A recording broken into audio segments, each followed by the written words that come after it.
তোমাদের সামনে ফিজিক্স প্রথম পত্রের ভেক্টর অধ্যায়ের সমস্যাগুলো চলমান থাকবে এবং তার সমাধানও পর্যায়ক্রমে আসতে থাকবে।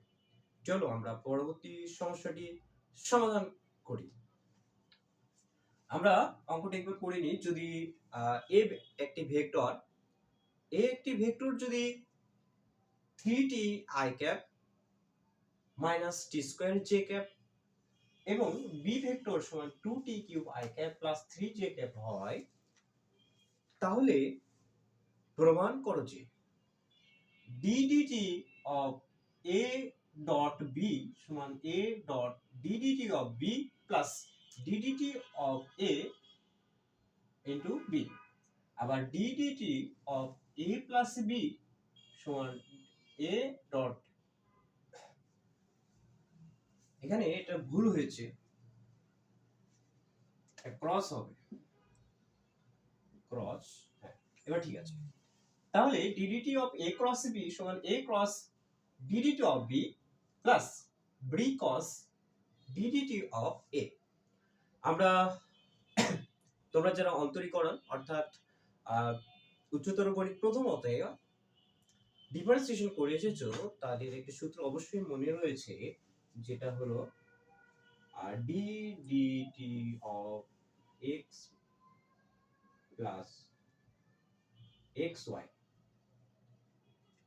বা ইউভি। এটা সূত্র আমরা কি জানি, অর্থাৎ কোন অন্তরীকরণের ক্ষেত্রে দুটি চলক যদি গুণাকারে থাকে, তাহলে তার অন্তরীকরণের ক্ষেত্রে যেটা করা হয় সেটা হলো প্রথমটাকে রেখে বাকিটার অন্তরীকরণ এবং বাকিটা রেখে প্রথমটার অন্তরীকরণ। u of d dx of b plus v of d dx of u, এটাই তো। তাহলে আমরা ঠিক এই নিয়মেই 1 নম্বরটি সমাধান করব। প্রথমে ddt of a dot b অর্থাৎ a dot b করে 3t i cap minus t square j cap, এটার সাথে গুণ করতে হবে 2t cube i cap plus 3j cap. তাহলে আমরা লিখেছি ডট গুণফলের নিয়ম অনুসারে i এর সাথে i গুণ, j এর সাথে j গুণ, অর্থাৎ 3t 2t কিউব। তাহলে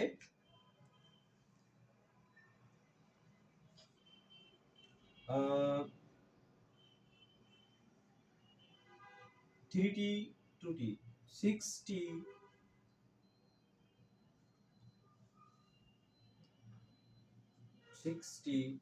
4i cap plus minus 3t square j cap.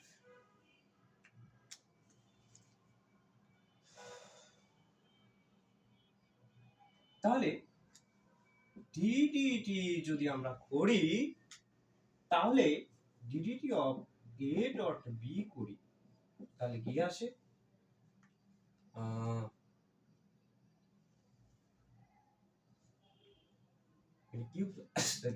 ঠিক আছে, সমস্যা নাই। তাহলে এটা কি হবে, অন্তরীকরণের নিয়ম অনুসারে 424, আর অর্থাৎ ধ্রুবকের সাথে পাওয়ার গুণ হবে এবং পাওয়ার 1 কম হবে, এটাই অন্তরীকরণের নিয়ম। 424 t cube i cap minus 6t j cap. তাহলে এটা লেফট হ্যান্ড সাইড হলো।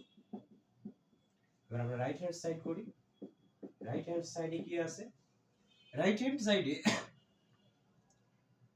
a কে রেখে অর্থাৎ ddt of b নির্ণয় করতে হবে। তাহলে ddt of b যদি নির্ণয় করি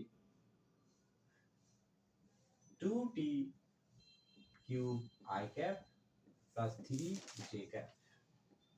তাহলে ddt of, তাহলে এখানে কি হবে, t এর সাপেক্ষে, তাহলে এটা হবে 6t স্কয়ার i ক্যাপ। দেখো এখানে কিন্তু কোনো t নেই, t না থাকার কারণে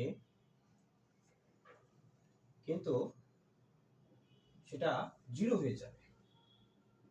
তাহলে এটা 6t স্কয়ার i ক্যাপ। এবার এ কে রাখতে হবে a into D DT of B, তাহলে এটার মান কি আসছে 6t স্কয়ার আই ক্যাপ, তার সাথে এর মান 3t I cap minus T square J cap গুণ হবে, তাহলে 3 ছয় 18 T to the power 4 I cap 18 T cube, 3 ছয় 18 T cube I cap minus T square J. এবার পরবর্তী এই অংশটা করি, এই অংশটা যদি করে দাও অর্থাৎ ডি ডি টি অফ এ, তাহলে কি আসে D D T of 3t i cap minus T square j cap, তাহলে টি এর সাপেক্ষে ঠিক করলে তাহলে 1 3 i ক্যাপ, আর এটা করলে কি হবে 2 সামনে আসবে মাইনাস 2 t1 j ক্যাপ, তাহলে এটার সাথে গুণ করতে হবে b, এটার সাথে গুণ করতে হবে d dt অফ a, তাহলে b এর মান কত, b এর মান 2t cube i cap plus 3j cap, এটার সাথে আবার এটা গুণ 3i cap minus 2t j cap, এটাকে যদি আমরা এখানে আনি তাহলে মানটা কি দাঁড়ায়, দিন দুগুণে 6 i সাথে i গুণ 6t কিউব i ক্যাপ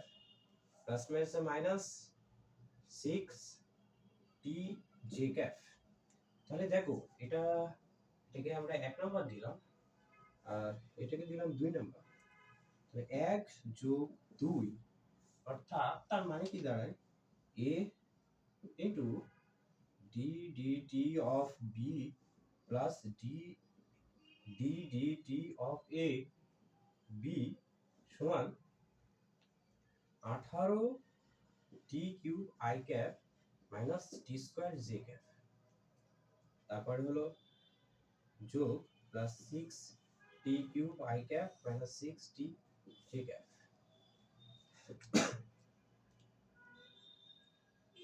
তাহলে কি আসে 18 আর 6 কত হয় 24 টি কিউব আই ক্যাপ, আর হলো আসলে হ্যাঁ আমাদের এখানে একটু ভুল হয়েছে, এখানে আই এর সাথে আই গুণ হবে, এখানে কোনো জে নাই, সেহেতু জে এর সাথে কোনো কিছু গুণ হবে না, এই পদটা থাকবে না, এই পদটা থাকবে না, তাহলে মাইনাস 6t জে ক্যাপ, তাহলে কি লিখতে পারি এটা হলো লেফট হ্যান্ড সাইড সমান রাইট হ্যান্ড সাইড, তাহলে আমরা যেটা ভুল করেছিলাম সেটা হচ্ছে যে আই এর সাথে যে গুণ করে ফেলেছিলাম, কিন্তু এটা গণিতের সাধারণ নিয়ম অনুসারে কমন অনুসারে সবার সাথে গুণ করা যাবে না, শুধু আই এর সাথে আই গুণ, যে না থাকলে সেটা জিরো। আমরা ইতিমধ্যে অঙ্কটির সমাধান প্রুফ করে ফেলে দিয়েছি, ইনশাআল্লাহ সকলেই বুঝেছে, কেউ বুঝে না থাকলে ভিডিওটি পোস্ট করে আবার দেখতে থাকতো, বুঝে যাবে ইনশাআল্লাহ।